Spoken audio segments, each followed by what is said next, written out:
A very good morning to one and all. My name is Himanshu Singh and I welcome all of you on my channel Dreamers IAS PCS again. Now here we are again with the current news, that is Saudi-Pak defense agreement. Yes, you all know that Saudi Arabia and Pakistan had signed a defense deal which is also known as Strategic Mutual Defense Cooperation Agreement. Yes, हम लोग बात करेंगे इसमें कि इन दोनों countries के बीच में जो डिफेंस डील हुई उससे इंडिया को क्या इम्पैक्ट पड़ा और क्या ये डील इंडिया के फेवर में है या इंडिया के अगेंस्ट है। इंडिया को टारगेट क्या सही में किया जा रहा है या इंडिया के बहाने कहीं और टारगेट किया जा रहा है और पाकिस्तान अपनी कमजोरी छुपा रहा है। देखते हैं कैसे। तो सबसे पहले हम लोग बात करेंगे कि ये न्यूज़ में क्यों है। तो आप लोगों को पता है कि एक एग्रीमेंट, एक डिफेंस पैक्ट साइन किया गया है जिसका नाम है स्ट्रैटेजिक म्यूचुअल डिफेंस एग्रीमेंट दोनों ही कंट्रीज के बीच में। और मैं आपको एक चीज़ और मेंशन कर देना चाहता हूं कि अभी 15 सितंबर को एक कॉन्फ्रेंस हुई थी, एक मीटिंग हुई थी जिसमें इस्लामिक स्टेट्स ने सऊदी अरेबिया के साथ मीटिंग करी थी और इस मीटिंग के एक दिन बाद ही ये डिफेंस डील पाकिस्तान ने साइन करी सऊदी अरेबिया के साथ। इसका यह भी मतलब है कि अगर आप या कोई भी दूसरी कंट्री जो है सऊदी या पाकिस्तान पे अटैक करती है तो दोनों कंट्री म्यूचुअली मिलकर उसका सामना करेंगे। जी हां, मैं फिर से रिपीट करता हूं, इसका यह मतलब होगा कि दोनों में से किसी भी कंट्री पे अगर कोई तीसरी कंट्री अटैक करती है तो दोनों कंट्रीज मिलकर इसका सामना करेंगे। और यह डील, इस डील के साइन होने से पहले पाकिस्तान ने देखा था कि कैसे इजराइल ने कतर पर अटैक किया था, अभी स्ट्राइक किया था अभी, और यूएस ने भी कतर को वार्न किया था कि आप सुधर जाइए। जी हां, और इससे घबराकर, इससे डरकर कहीं ना कहीं पाकिस्तान ने ये एग्रीमेंट सऊदी के साथ साइन किया है। देखते हैं कि सऊदी अरेबिया और पाकिस्तान के बीच में क्या क्या हिस्टोरिकल टाई-अप्स रहे हैं जिसकी वजह से ये डिफेंस डील साइन की गई। वहीं अगर हम बात करते हैं दोनों ही कंट्रीज के बीच में, तो 1960s से दोनों ही कंट्रीज के बीच में अच्छे टर्म्स स्टार्ट हो गए थे। दोनों ही कंट्रीज के बीच में कुछ स्ट्रैटेजिक रिलेशंस जो हैं वो स्टार्ट हो गए थे। वहीं अगर हम बात करें 1979 की, तो इस्लाम की जो सबसे हॉली प्लेस है, जो सबसे पवित्र स्थान है जिसका नाम है मक्का, वहां का जो मॉस्क्यू है, वहां का जो टेंपल है, वहां का जो मॉस्क्यू है, वहां की जो मस्जिद है, उसमें सिक्योरिटी प्रोवाइड करने के लिए पाकिस्तान ने अपनी ट्रुप्स भेजे थे। और आप लोगों को पता होगा कि मक्का जो है वो सऊदी अरेबिया में है। जी हां, और कहीं ना कहीं अगर देखा जाए तो ये पाकिस्तान और सऊदी के रिलेशंस के बीच में एक बहुत इंपॉर्टेंट माइलस्टोन रहा। जी हां, उसके बाद अगर हम लोग बात करते हैं 1982 में, तो दोनों के बीच में बहुत सारे बाइलेटरल रिलेशंस रहे, बाइलेटरल स्ट्रैटेजिक रिलेशंस रहे, बाइलेटरल डिफेंस रिलेशंस रहे। और तो और मैं ये भी कह देना चाहता हूं आपको कि पाकिस्तानी एयरफोर्स जो है सऊदी अरेबिया को असिस्टेंस प्रोवाइड करती है, जिसकी हेल्प से सऊदी अरेबिया ने भी अपनी एक स्ट्रांग एयरफोर्स तैयार कर ली है।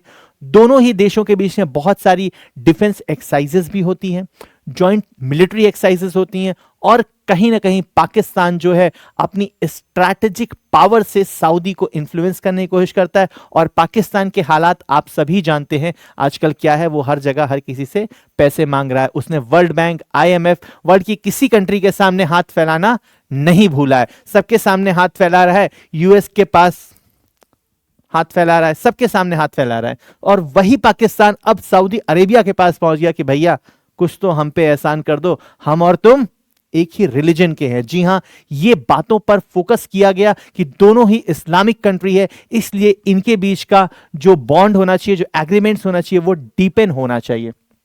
जी हां, और मैं आपके सामने एक चीज और यहां पे मेंशन कर देना चाहूंगा कि दोनों ही देश अपने डिफेंस के साथ साथ पाकिस्तान ये भी एक्सपेक्ट कर रहा है कि सऊदी अरेबिया अब यहां पाकिस्तान में एफडीआई में भी इन्वेस्ट करेगा, यानी कि फॉरेन डायरेक्ट इन्वेस्टमेंट के लिए भी पाकिस्तान सऊदी अरेबिया से एक्सपेक्ट कर रहा है। और पाकिस्तान ये भी एक्सपेक्ट कर रहा है कि सऊदी अरेबिया हमारे यहाँ पे बहुत सारी इंडस्ट्रीज लगाएगा और साथ साथ यहाँ के लोगों को रोजगार भी मिलेगा।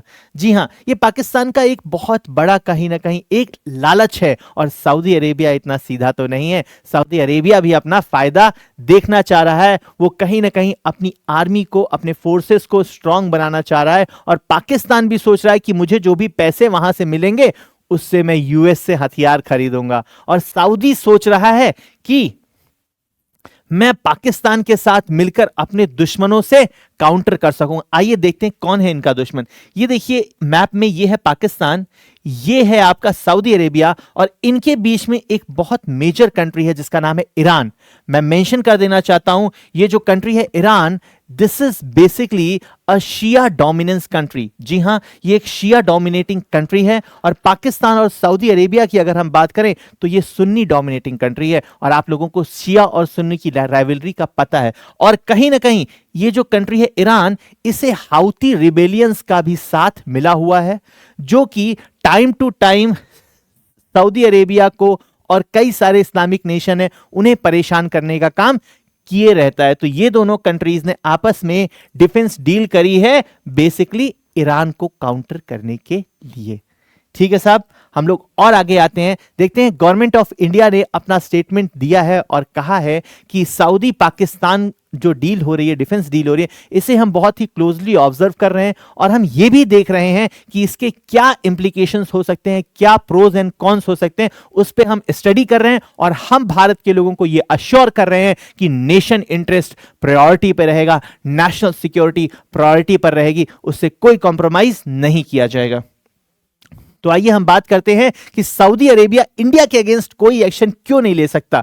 कभी सोच भी नहीं सकता सऊदी अरेबिया इंडिया के अगेंस्ट एक्शन लेने के लिए, उसे 1000 बार नहीं करोड़ों बार सोचना पड़ेगा इंडिया के खिलाफ कोई भी साजिश करने से। और मैं आप लोगों को फिर से बता दूं कि पाकिस्तान हमारा दुश्मन नहीं है, पाकिस्तान से और बड़े बड़े दुश्मन हमारे हैं, जैसे कि यूएसए। मैं पहले की वीडियो में भी मेंशन कर चुका हूं, वर्ल्ड में कुछ भी होता है उसके लिए जिम्मेदार यूएसए। तो आइए हम लोग बात करते हैं सऊदी और इंडिया के इकोनॉमिक पार्टनरशिप के बारे में। तो मैं बता दूं, सऊदी और इंडिया में 50 करोड़ से ज्यादा का, 50 बिलियन डॉलर से ज्यादा का ट्रेड आज के टाइम में हो रहा है। वहीं टू बी वेरी प्रिसाइज, अगर मैं 2023-24 के आंकड़ों की बात करता हूं तो 42 बिलियन से ज्यादा का ट्रेड दोनों कंट्रीज के बीच में हो रहा है, जिसमें से 31 बिलियन के आसपास का एक्सपोर्ट सऊदी अरेबिया इंडिया को कर रही है, और इंडिया सिर्फ 11 बिलियन का एक्सपोर्ट सऊदी को कर रहा है। यानी कि कहीं ना कहीं सऊदी अरेबिया इंडिया से ट्रेड सरप्लस में है, और सऊदी कभी नहीं चाहेगा कि वो अपनी मार्केट इंडिया में खोए, क्योंकि सऊदी अपना सबसे ज्यादा पेट्रोलियम अगर कहीं एक्सपोर्ट कर रहा है तो वो इंडिया में है। और मैं एक चीज और मेंशन कर देना चाहता हूं, सबसे ज्यादा Indian labours, Indian technocrats Saudi Arabia में काम कर रहे हैं सऊदी अरेबिया के लिए। वहीं मैं अगर पॉलिटिकल और स्ट्रैटेजिक पॉइंट ऑफ व्यू से बात करता हूं तो 2006 के बाद से इंडिया और सऊदी के रिलेशंस में बहुत ज्यादा इंप्रूवमेंट आया। 2006 से शुरू करते हुए अगर मैं रियाद डिक्लेरेशन पे जाता हूं और फिर उसके बाद दिल्ली डिक्लेरेशन हुआ, ऐसे करते करते हमारे बॉन्ड्स बहुत ज्यादा स्ट्रांग हो गए, दोनों कंट्रीज के बीच में ट्रेड रिलेशंस बहुत ज्यादा स्ट्रांग हो गए, और 2016 में हमारे देश के प्रधानमंत्री मोदी जी को सऊदी अरेबिया ने अपना हाईएस्ट सिविलियन अवार्ड भी दे दिया। और वहीं मैं अगर बात करूं रीसेंट डेवलपमेंट्स की, तो सऊदी अरेबिया ने प्रॉमिस किया है कि वो 100 बिलियन से ज्यादा का इंडिया में इन्वेस्टमेंट करने वाला है आने वाले सालों में, खासकर रिफाइनरी के फील्ड में और सोलर एनर्जी के फील्ड में। उसके साथ साथ मैं आपको यह भी मेंशन कर देना चाहता हूं कि सऊदी ने हमेशा ही इंडिया और पाकिस्तान के से जो संबंध है, रिलेशंस हैं, उसमें एक बैलेंस रखा है। इसका एग्जांपल आप देख सकते हैं, अभी रिसेंटली ऑपरेशन सिंदूर जब हुआ था, जब ऑपरेशन सिंदूर हुआ था और पहलगाम अटैक जब हुआ था, तो पहलगाम अटैक के बाद सऊदी अरेबिया के फॉरेन मिनिस्टर फॉरेन जो है इंडिया में भागते हुए आए, और उन्होंने पहलगाम अटैक को क्रिटिसाइज किया था, कंडेम किया था। और तो और मैं आप पहलगाम से पहले जो पुलवामा हुआ था उसे भी सऊदी ने क्रिटिसाइज किया था, कंडेम किया था, और यहां तक कि आर्टिकल 370 जब भारत ने हटाया था और पूरे वर्ल्ड की इस्लामिक कंट्रीज और जो पाकिस्तान के हेल्पिंग नेशंस थे उन्होंने जब आर्टिकल 370 के एब्रोगेशन को क्रिटिसाइज किया था, तो सऊदी ने कुछ नहीं बोला, सऊदी चुपचाप बैठा रहा, बिकॉज उसे इंडिया से अच्छे रिलेशंस मेंटेन रखने थे। तो मैं उम्मीद करता हूं आपको ये पूरा का पूरा सिनेरियो, पूरा का पूरा वीडियो समझ में आया होगा और ये क्या जियोपॉलिटिक्स चल रही है ये आप लोगों के दिमाग में क्लियर हुआ होगा। ऐसी ही और वीडियो देखने के लिए आप हमारे चैनल को ड्रीमर्स IAS PCS को सब्सक्राइब करें, कमेंट करें, लाइक करें और शेयर करें। Thank you so much.